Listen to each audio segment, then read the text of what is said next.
UP board class 12 के प्यारे विद्यार्थियों, स्वागत है रिस्पॉन्सिव क्लासेस में।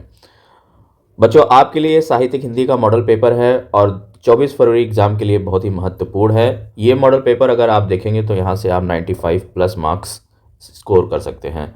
तो सबसे पहले हम यहाँ पे देखेंगे समय। तो समय आपको मिलेगा 3 घंटा 15 मिनट। 15 मिनट प्रारंभ के 15 मिनट परीक्षार्थियों को प्रश्न पत्र पढ़ने के लिए निर्धारित है। इस प्रश्न में पत्र में 2 खंड है, दोनों खंड के सभी प्रश्नों के उत्तर देना अनिवार्य है। तो सबसे पहले खंड का देखेंगे। खंड का में क्या है? खंड का में बहुविकल्पीय प्रश्न है। तो पहला प्रश्न है, निम्न में से महादेवी वर्मा की रचना कौन सी है? तो दीपशिखा, धूप के धान, शिलापंख चमकीले, चंद्रप्रभा। तो इसमें आपका सही उत्तर हो जाएगा दीपशिखा। महादेवी वर्मा की रचना कौन सी है? दीपशिखा। निम्नलिखित में से कहानीकार और उनके द्वारा लिखित कहानी का गलत युग्म है। गलत युग्म आपको पता करना है। इंशाअल्लाह खां, रानी केतकी की कहानी। तो ये सही है। इंशाअल्लाह खां किसके द्वारा लिखी गई है? रानी केतकी की कहानी है। इंशाअल्लाह खां की रानी केतकी की कहानी लिखी गई है उनके द्वारा। रामचंद्र शुक्ल ने 11 वर्ष का समय लिखा है। बिल्कुल। माधवराव सप्रे ने एक टोकरी भर मिट्टी लिखी है। तो इस प्रश्न का सही उत्तर क्या होगा, क्योंकि आपको गलत युग्म पता करना है। तो शिव प्रसाद सिंह का जिंदगी और जौक, ये गलत है। तो ये युग्म आपका गलत है, ये उनकी रचना नहीं है। पंडित दीनदयाल उपाध्याय की रचना नहीं है। तो यहाँ पे नहीं पे ध्यान देंगे। इसमें पंडित दीनदयाल उपाध्याय की रचना नहीं है, वो पता करना है। तो सम्राट चंद्रगुप्त, राष्ट्र जीवन की दिशा, जगत गुरु शंकराचार्य, वैचारिकी शोध और बोध। तो ऑप्शन नंबर चौथा सही हो जाएगा, वैचारिकी शोध और बोध। सब रंग और कुछ राग निबंध के लेखक हैं। तो ऑप्शन नंबर 1 है अज्ञेय, जैनेन्द्र कुमार, प्रोफेसर जी सुंदर रेड्डी, मोहन राकेश। तो सब रंग कुछ राग निबंध के लेखक कौन है? अज्ञेय। अगला प्रश्न है, आर्यों का आदि देश के लेखक है। आर्यों का आदि देश के लेखक है प्रोफेसर सी सुंदर रेड्डी, डॉक्टर संपूर्णानंद, राय कृष्णदास, वासुदेव शरण अग्रवाल। तो इस प्रश्न का सही उत्तर हो जाएगा डॉक्टर संपूर्णानंद। नागार्जुन की रचना है। तो पहला ऑप्शन है भस्मांकुर, मेघनाथ वध, शिल्पी, विशाख। तो इस प्रश्न का सही उत्तर हो जाएगा भस्मांकुर। नागार्जुन किसकी रचना है? तो नागार्जुन की रचना कौन सी है? भस्मांकुर है। फिर निम्नलिखित में कौन सा ग्रंथ द्विवेदी युग से संबंधित है? द्विवेदी युग से संबंधित ग्रंथ आपको पता करना है। तो इस प्रश्न का सही उत्तर हो जाएगा साकेत। कौन सी रचना अज्ञेय की नहीं है? अज्ञेय की नहीं पे जोर देंगे यहाँ पे, अज्ञेय के, क्योंकि आप जल्दी जल्दी प्रश्न पढ़ेंगे, नहीं देखेंगे नहीं तो आप अज्ञेय की रचना बावरा आहिरी देखे फट से आंसर मार देंगे। तो नहीं को ध्यान में रखते हुए प्रश्न का उत्तर देंगे। ठीक है। कौन सी रचना अज्ञेय की नहीं है? तो रेणुका है। बिल्कुल, चौथा ऑप्शन सही हो जाएगा। रीतिकाल के किस कवि ने वीर रस की रचना की है? तो भूषण ने वीर रस की रचना की है। ऑप्शन नंबर 2 सही होगा। इसमें से भारतेंद्र हरिश्चंद्र की रचना नहीं है। भारतेंद्र हरिश्चंद्र की रचना नहीं है, तो फिर से नहीं पे जोर देंगे, क्योंकि चंद्रप्रभा, सरयू पार की यात्रा, प्रेम प्रलाप, ये सब है। प्रदीक्षिणा भारतेंद्र हरिश्चंद्र की रचना नहीं है। फिर तीसरा प्रश्न है, निम्नलिखित गद्यांश पर आधारित प्रश्न का उत्तर दीजिए। 5x2 यानी ये गद्यांश लिखा हुआ है और इसमें आपके 5 प्रश्न होंगे, प्रत्येक प्रश्न 2 मार्क्स के होंगे। ठीक है। और इसमें ये आप गद्यांश पूरा पढ़ लेंगे। ठीक है। फिर आपको बताना है कि इसमें उपयुक्त गद्यांश के पाठ और लेखक का नाम है। तो ये ऊपर वाला जो गद्यांश लिखा है, इस पाठ का नाम है राष्ट्र का स्वरूप और लेखक का नाम है वासुदेव शरण अग्रवाल। रेखांकित अंश की व्याख्या करनी है। तो यहाँ पे लिखा हुआ प्रत्येक संस्कृति जो यहाँ पे रेखांकित अंक दिया है, इसकी व्याख्या होगी। इस प्रकार का प्रश्न आपका बन के आएगा। तो भाई रेखांकित अंश की व्याख्या क्या है कि गद्यांश में लेखक ने स्पष्ट किया है कि विभिन्न सांस्कृतिक रूपों जैसे साहित्य, कला, नृत्य, गीत के माध्यम से लोग अपने मानसिक भावों को व्यक्त करते हैं। हालांकि इन रूपों में वाय विविधता हो सकती है, लेकिन इनका मूल एक ही है, आत्मा का आनंद। सहृदय व्यक्ति इस आनंद को समझता है और सभी संस्कृतियों को सुगत पक्ष को स्वीकार करता है। फिर है, किन रूपों में राष्ट्रीय जन अपने अपने मानसिक भावों को प्रकट करते हैं? तो यहाँ से आपके 2 नंबर मिलेंगे। फिर यहाँ पे किन रूपों में राष्ट्रीय जन अपने अपने मानसिक भावों को प्रकट करते हैं? तो राष्ट्रीय जन साहित्य, कला, नृत्य, गीत और आमोद प्रमोद के विविध रूपों में अपने मानसिक भावों को प्रकट करते हैं। फिर यहाँ पे सहृदय व्यक्ति किसको स्वीकार करते हुए आनंदित होता है? तो सहृदय व्यक्ति प्रत्येक संस्कृति के आनंद पक्ष को स्वीकार करते हुए आनंदित होता है। फिर 5वां प्रश्न है, प्रस्तुत पंक्तियों में लेखक ने राष्ट्र के किस स्वरूप पर प्रकाश डाला है? तो लेखक ने राष्ट्र के सांस्कृतिक स्वरूप पर प्रकाश डाला है, जिसमें विविधता के बावजूद एकता और आनंद की भावना को महत्व दिया गया है। फिर अथवा में देखिए, अगर आपको वो नहीं आता है तो आप अथवा वाला प्रश्न यहाँ पे चूज कर सकते हैं। तो अथवा में भी यहाँ पे गद्यांश दे रखा है, कुछ गद्यांश यहाँ पे पढ़ेंगे। फिर वही प्रश्न, यहाँ पे 5 प्रश्न होंगे। पहला प्रश्न है पहला प्रश्न तो सबका फिक्स रहता है कि गद्यांश के पाठ और लेखक का नाम लिखना होता है। तो गद्यांश के पाठ और लेखक का नाम, तो पाठ का नाम है अशोक के फूल और लेखक का नाम है हजारी प्रसाद द्विवेदी। रेखांकित अंश की व्याख्या कीजिए। तो रेखांकित अंश की व्याख्या ऊपर, यहाँ पे रेखांकित अंश की व्याख्या, सॉरी, यहाँ रेखांकित अंश की व्याख्या करना है। तो यहाँ पे रेखांकित अंश यहाँ से होगा। ऐसा तो कोई नहीं कह सकता कि कालिदास के पूर्व भारतवर्ष में और लेके यहाँ तक पहले कहाँ तक है, ये अंडरलाइन है, ठीक है। और इसकी व्याख्या यहाँ पे देखे दी गई है।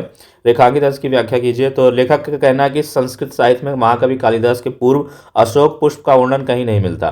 कालिदास ने ही सर्वप्रथम अशोक पुष्प का वर्णन किया है। जिन जिन स्थलों पर अप्रतिम सौंदर्य को साकार करने का उन्होंने प्रयास किया, वहां अशोक के पुष्प का सौंदर्य प्रेरक के रूप में वर्णन किया है। कालिदास के साहित्य में अशोक पुष्प की उपस्थिति नववधु के गृह प्रवेश की भांति शोभायुक्त, गरिमा में पावन और सुकुमारता से युक्त है। फिर यहाँ पे देखिए दूसरा प्रश्न, अशोक का पुष्प कालिदास के महाकाव्य किस भांति की शोभा पाता है। तो अशोक का पुष्प कालिदास के महाकाव्य में नववधु के गृह प्रवेश की शोभा पाता है, गृह प्रवेश की भांति शोभा पाता है। तो इस प्रकार 2 नंबर आपके हो जाएंगे। अशोक पुष्प का सम्मान किससे मिला। तो अशोक पुष्प का सम्मान कालिदास से मिला है। लेखक ने किससे विचित्र नाटकीय व्यापार बताया। तो लेखक ने भारतीय साहित्य और भारतीय जीवन में अशोक के पुष्प के प्रवेश और निर्गम को विभिन्न नाटकीय व्यापार बताया है। निम्नलिखित पद्यांशों पर, चौथा प्रश्न आपका निम्नलिखित पद्यांशों पर आधारित प्रश्नों के उत्तर देना। तो यहाँ पे भी 2 आपके पद्यांश होंगे, कोई आप चूज कर सकते हैं। इसमें भी आपके 5 होंगे, 5 गुणे 2 यानी 10 नंबर यहाँ से आपको मिलेंगे। पूरी होवे ना यदि तुझसे अन्य बातें हमारी, तो तू मेरी विनय इतनी मान ले और चली जा। छू के प्यारे कमल पग को प्यार के साथ आजा, जी जाऊंगी हृदय तल में मैं तुझी को लगा के। प्रस्तुत पद्यांश के पाठ और कवि का नाम बताना है। तो पवन दूतिका का है, कवि है अयोध्या सिंह उपाध्याय हरिओध। रेखांकित अंश की व्याख्या करनी है। तो भाई यहाँ पे देखिए, यहाँ पे लिखा हुआ है, अंडरलाइन है, इसकी हमें व्याख्या करनी है। तो इसमें क्या लिखा है, रेखांकित अंश की व्याख्या है कि राधा पवन से कह रही हैं कि हे पवन, तुम मेरे प्रियतम के पास चली जाओ और मेरे प्रियतम के कमल रूपी चरणों को छूकर मेरे पास चली आओ। तब वीरा से मृत पाए मैं तुझे अपने हृदय से लगाकर फिर से जीवन धारणा कर लूंगी। कमल पग में कौन सा अलंकार है। तो कमल पग में रूपक अलंकार है। नायिका किससे और क्या विनती कर रही है। तो नायिका पवन से विनती कर रही है कि वह उसकी बातें मान ले और उसके प्यारे कमल पग को छूकर लौटे। नायिका पवन को किससे कमल पग छूकर आने के लिए कह रही है। तो नायिका पवन को अपने प्यारे के कमल पग को छूकर आने के लिए कह रही है। फिर यहाँ पे देखिए अथवा में दे रखा है, अगर आपको ऊपर नहीं आता है तो अथवा वाला आप चूज कर सकते हैं। उपयुक्त पद्यांश के शीर्षक और कवि का नाम लिखिए। तो यही है, दुख की पिछली रजनी बीच विकसता सुख का नवल प्रभात, एक पर्दा या जीना नील छिपाए जिसमें सुखगात, जिसे तुम समझो हो अभिशाप, जगत की ज्वालाओं का ईश का व रहस्य वरदान, कभी मत इसको जाओ भूल। उपयुक्त पद्यांश के शीर्षक और कवि का नाम। तो पाठ का नाम है श्रद्धा मनु और लेखक का नाम है जयशंकर प्रसाद। फिर यह रेखांकित पंक्ति की व्याख्या कीजिए। तो रेखांकित यहाँ पे ऊपर ही दे रखा है, इसकी व्याख्या यहाँ पे लिखा हुआ है। श्रद्धा मनु को समझती हुई कहती है कि जिस प्रकार रात्रि के अंतिम पहर को समाप्त होने पर नवीन प्रभात का उदय होता है, उसी प्रकार दुख के अंतिम क्षण बीतते ही सुख अपने आप समीप आ जाता है। इस प्रकार श्रद्धा ने निराश मनु में आशा का संचार किया है। विकसता और अभिशाप शब्दों का अर्थ लिखिए। विकसता का अर्थ है खिलना और उगना, यानी नए जीवन का प्रारंभ होना। अभिशाप का अर्थ है शाप या कष्ट, जो किसी व्यक्ति के जीवन में कठिनाई के रूप में अनुभव होता है।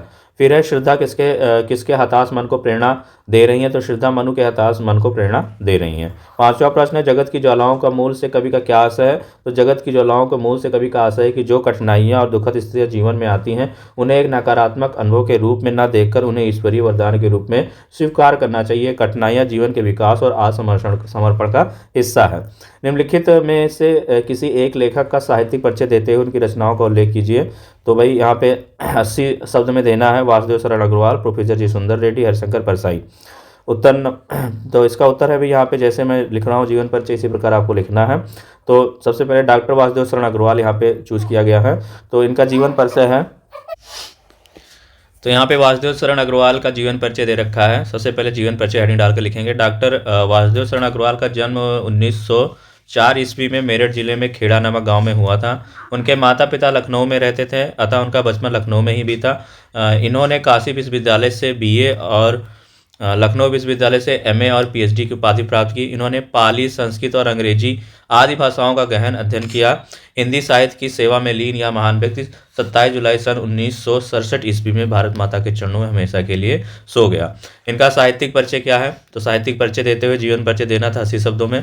साहित्यिक परिचय में लिखेंगे डॉक्टर वासुदेव शरण अग्रवाल ने कविता लेखन से अपना साहित्य प्रारंभ किया। यह लखनऊ एवं मथुरा के पुरातत्व संग्रहालय में निरीक्षक, केंद्रीय पुरातत्व विभाग के संचालक और राष्ट्रीय संग्रहालय दिल्ली के अध्यक्ष रहे। इन्होंने साहित्य जीवन में साहित्य के साथ साथ पुरातत्व को भी अपने अध्ययन का विषय बनाया। इनकी भाषा शुद्ध कड़ी बोली है। इन्होंने अपनी भाषा में अनेक देशज शब्दों का भी प्रयोग किया है। यह केवल एक गद्य लेखक ही नहीं बल्कि काव्य प्रेमी भी थे। इनकी रचनाएं क्या हैं? डॉक्टर वासुदेव शरण अग्रवाल जी ने निबंध संग्रह, शोध तथा संपादन के क्षेत्र में महत्वपूर्ण कार्य किया। उनकी रचनाएं निम्नलिखित हैं।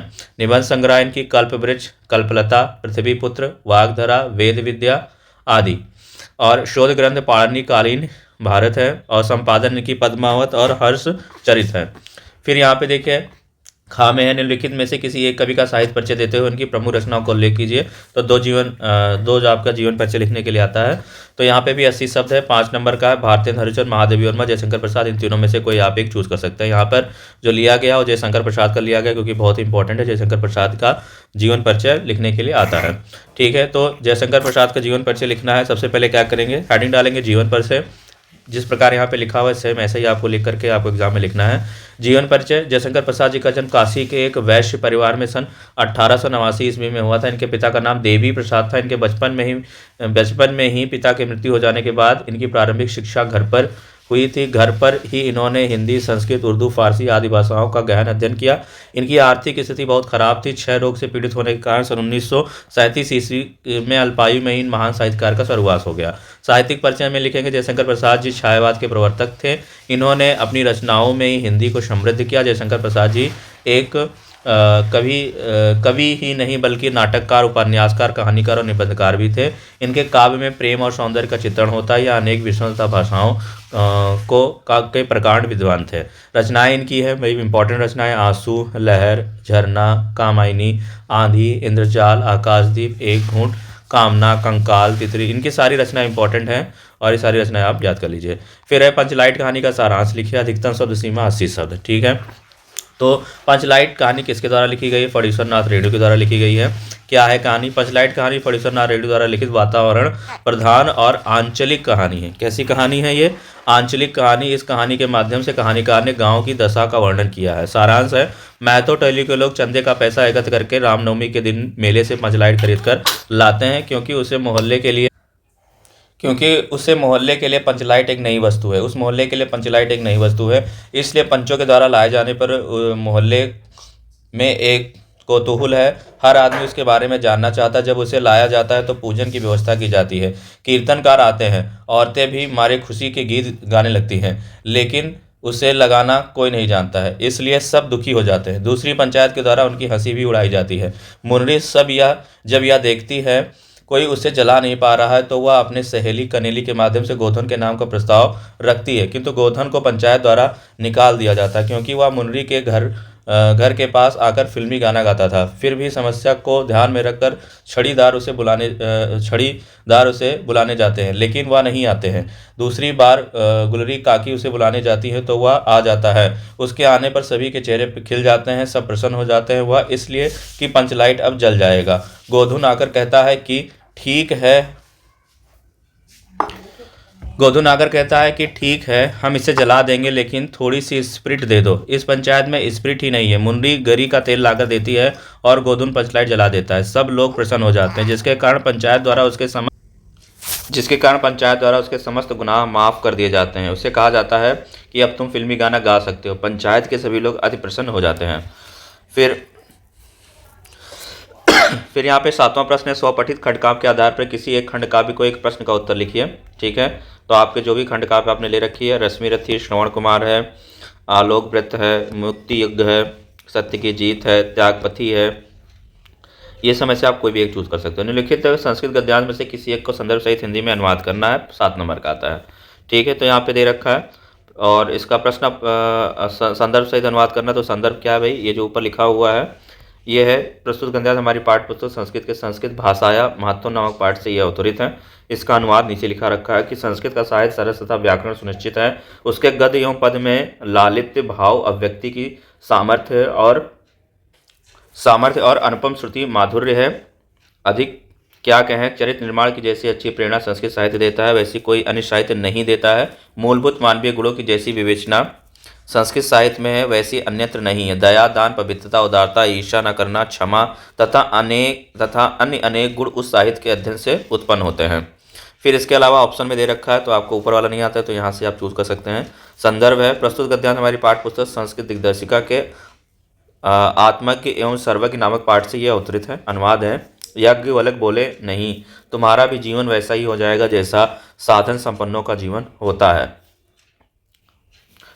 संपत्ति से अमरता की आशा नहीं है। मैत्रेयी बोली, मैं जिससे अमर ना हो सकूंगी उसका क्या करूंगी। भगवान, आप जो अमरता का साधन जानते हैं केवल वही मुझे बताएं। याज्ञवल्क्य ने कहा, तुम मेरी प्रिया हो और प्रिय बोल रही हो, आओ बैठो, मैं तुमसे अमृत तत्व की साधना की व्याख्या करूंगा। निम्नलिखित संस्कृत श्लोकों में किसी एक की संदर्भ सहित हिंदी में अनुवाद करना है। तो ये है, मत्ता गजेंद्रता मुदिता गवेंद्रा वनेश्यु विक्रांतंत्रा मृगेंद्रा। तो ये इसका संदर्भ क्या है कि प्रस्तुत श्लोक हमारी पाठ्य पुस्तक संस्कृत के ऋतुवर्णव नामक पाठ से अवतरित है और वर्षा खंड से अवतरित है। ऋतुवर्णव नामक पाठ के वर्षा खंड से अवतरित है। अनुवाद है, हाथी मस्त हो रहे हैं, सांड प्रसन्न हो रहे हैं, वनों में शेर अधिक पराक्रमी हो रहे हैं, पर्वत सुंदर हैं, राजगढ़ शांत हो गए और इंद्र मेघों से खेल रहे हैं। इसके अलावा ये दूसरा है, तो ऑप्शन यहाँ से आपको मिलते हैं हर जगह पे, तो जो आपको आता है आप चूज कर सकते हैं। तो ये वाला जो है, ये इसका गद्यांश क्या है कि हमारी पाठ्य पुस्तक संस्कृत दिग्दर्शिका के सुभाष रत्नान नामक पाठ से यह अवतरित है। अनुवाद है, नीति में दक्ष लोग निंदा करें या स्तुति, चाहे लक्ष्मी आए या स्व इच्छा से चली जाए, मृत्यु आज ही आए या फिर युगों के पश्चात, धैर्यवान पुरुष न्याय पथ से थोड़ा भी विचलित नहीं होते हैं। इस प्रकार यहाँ यह बताया गया है कि धीरज धारण करने वाले लोग कर्म पथ पर अडिग होकर चलते रहते हैं जब तक उन्हें लक्ष्य की प्राप्ति ना हो जाए। निम्नलिखित में से किन्हीं दो प्रश्नों का उत्तर संस्कृत में उत्तर दीजिए। तो यहाँ पे देखें, इसमें लिखा रखा है कि संस्कृत से गैरवं दृष्ट्वा दंडिना किम उत्तम, तो दंडिना उत्तम संस्कृतम नाम दैवी वाग्निवाख्यात महर्षि। तो यहाँ पे केन अमृतस्य आशा नास्ति, तो वित्तेन अमृतस्य आशा नास्ति। वर्षा काले नगेंद्रा कीदृष्टा भवन्ति, वर्षा काले नगेंद्रा रम्या भवन्ति। फिर यहाँ पे श्रृंगारस और करुणस की परिभाषा लिखकर उसका उत्तर दीजिए।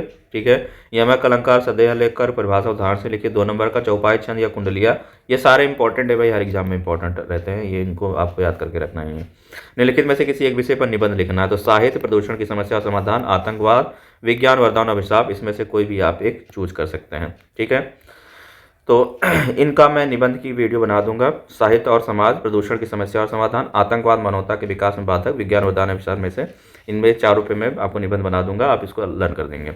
नैनम का संधि विच्छेद, ठीक है, फिर यहाँ पे संधि विच्छेद से प्रश्न आता है, और फिर समाज से है, और यहाँ पे फिर आपको मोहल्ले की नालियों को समुचित सफाई के लिए नगर निगम स्वास्थ्य अधिकारी को पत्र लिखना है। ठीक है, फिर यहाँ पे धातु रूप से कुछ प्रश्न बन के आते हैं, ये आपके संस्कृत वाले से पाठ से हैं। ठीक है, अनिवार्य संस्कृत से आ रहा है। निम्नलिखित में से किसी एक शब्द का प्रत्यय लिखिए, ये है। फिर रेखांकित पदों में प्रयुक्त विभक्ति और संबंधित नियम उल्लेख कीजिए।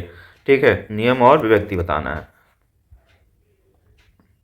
तो इस प्रकार आपका ये पूरा मॉडल पेपर खत्म होता है, और ये बहुत इंपॉर्टेंट मॉडल पेपर है। ये पूरा ही प्रश्न आप अगर तैयार कर लेंगे पूरा मॉडल पेपर, तो 95 प्लस मार्क्स आप अच्छे से हिंदी में स्कोर कर पाएंगे, इसमें कोई संदेह नहीं है। वीडियो आप लोगों को कैसी लगी, वीडियो पे कमेंट करिएगा, वीडियो को लाइक करिएगा और सब्सक्राइब करिएगा। मिलते हैं नेक्स्ट मॉडल पेपर में, तब तक के लिए नमस्कार।